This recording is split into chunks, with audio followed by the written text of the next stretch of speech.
Have you ever noticed how some people apologize constantly? They say sorry when someone bumps into them.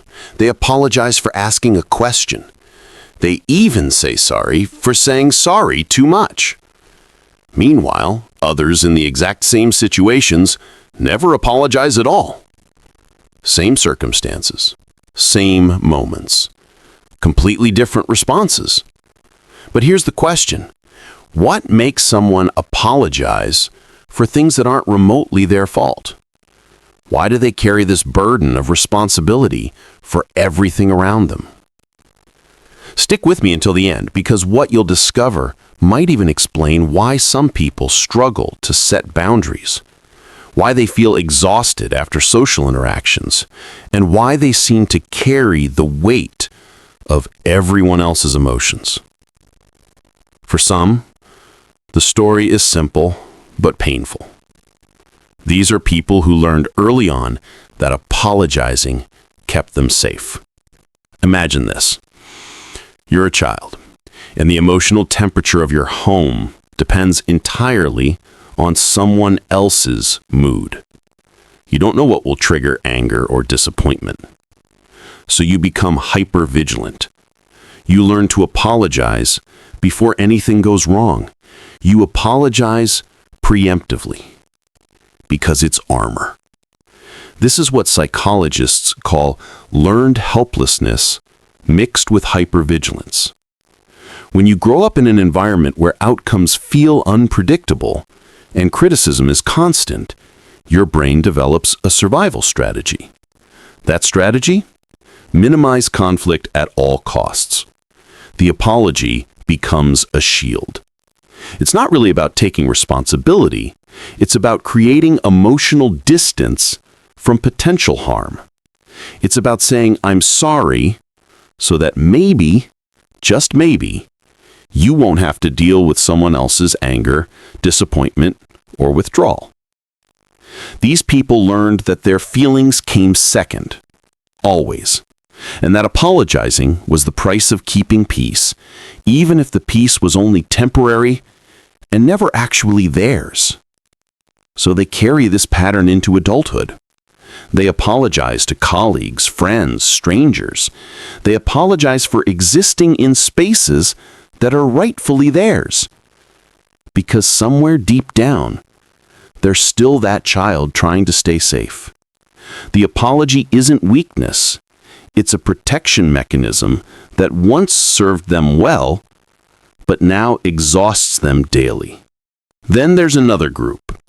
These are the people drowning in what psychologists call cognitive load, the mental strain of juggling too many responsibilities simultaneously. They're not apologizing because of childhood trauma. They're apologizing because they're genuinely overwhelmed by the impossible demands of modern life. Think about it. They're managing careers, relationships, family obligations, social expectations, personal health, financial stress, and the constant pressure to be available digitally. Their brain is running 50 tabs at once, and half of them are frozen. When someone experiences chronic decision fatigue, when their mental resources are completely depleted, they start making errors, small ones, forgetting details, missing messages, running late, losing track of commitments, and they know it. So they apologize constantly because they're genuinely afraid they've dropped a ball somewhere. They apologize because their working memory is maxed out, and they can't quite remember if they responded to that email or returned that call or fulfilled that promise. The apology becomes a verbal safety net. It's not about low self-worth. It's about being stretched so thin that they've lost confidence in their own capacity to keep track of everything. They apologize not because they think they're inherently flawed, but because they're operating at 120% capacity in a world that demands 150%. These are the people who genuinely don't know if they've inconvenienced you, because their mental bandwidth for tracking social obligations is completely exhausted. The apology is real. The remorse is genuine. But the root cause isn't emotional. It's circumstantial. And finally, there's a third group.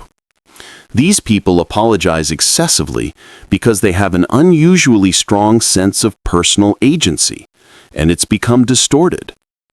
Studies in developmental psychology show that as people mature, they develop what's called an internal locus of control, the belief that they can influence outcomes through their actions. This is generally healthy, but for some, this internal locus becomes hyperactive. They start believing they're responsible for everything, not just their actions, but other people's feelings, other people's comfort, the entire emotional atmosphere of every room they enter. When a conversation goes poorly, they assume they said something wrong. When someone seems distant, they think they've done something to cause it. When there's tension in a group, they feel personally responsible for fixing it. This connects to what researchers call hyper-responsibility, the cognitive distortion where you overestimate your role in causing or preventing negative outcomes. These people don't apologize from a place of fear. They apologize from a deep, perhaps excessive, conscientiousness. They've internalized the idea that they should be able to manage their impact on others perfectly. And when they inevitably can't, because no one can, they apologize. The irony? This often comes from a place of genuine maturity and empathy. They care deeply about others. They want to be good people. But they've extended that care so far that they've made themselves accountable for things entirely beyond their control. They apologize not because they think they're bad, but because they hold themselves to impossibly high standards of social perfection. It's a different kind of burden, not carried from wounds, but from an overdeveloped sense of responsibility for the collective emotional experience. And here's the most interesting part. People who apologize for everything often extend this pattern far beyond just saying, "I'm sorry." They're the ones who check in on everyone else before checking in on themselves. They're the ones who adjust their needs to accommodate others automatically without even thinking about it. They're the ones who feel guilty for taking up space, for having preferences, for expressing disappointment. This behavior isn't just about apologies. It's about a fundamental relationship with self-worth, boundaries, and entitlement. Not in the negative sense, but in the sense of feeling entitled to exist fully without justification.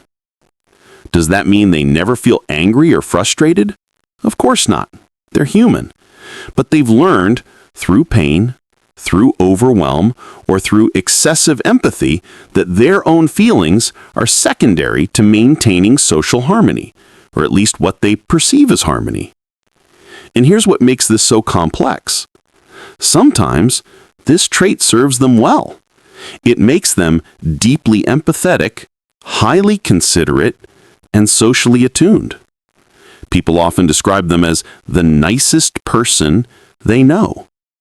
But it's exhausting. Living with the constant mental calculation of how you're affecting everyone around you is like running a marathon every day.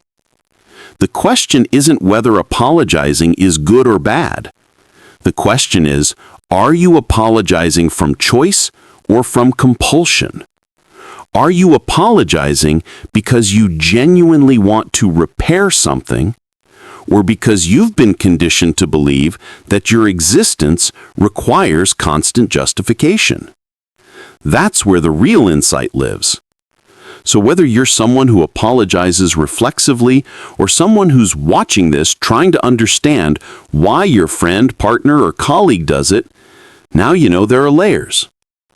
For some, it's about safety and survival patterns learned early in life.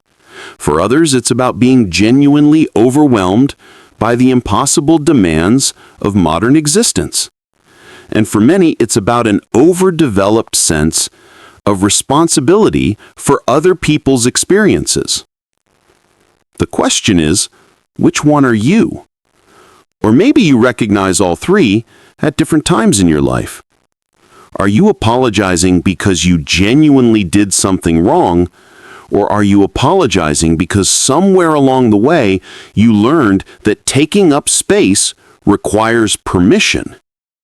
If this made you think differently about apologies, yours or someone else's, you'll love the other psychology topics we cover here. Hit subscribe so you don't miss the next video. We dive deep into the kind of psychology that actually explains you. Not surface-level advice, not quick fixes. Real psychological patterns that help you understand why you do what